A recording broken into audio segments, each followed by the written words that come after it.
This is a final video to fix the bad system config info 0x74 error in Windows. And if you're seeing this error, you know how frustrating it can be when your PC keeps crashing or won't start properly.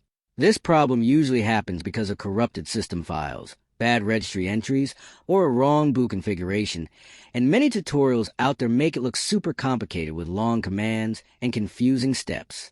But on Rexist, I'll show you a simple trick that works fast and doesn't need hours of typing or software you don't trust.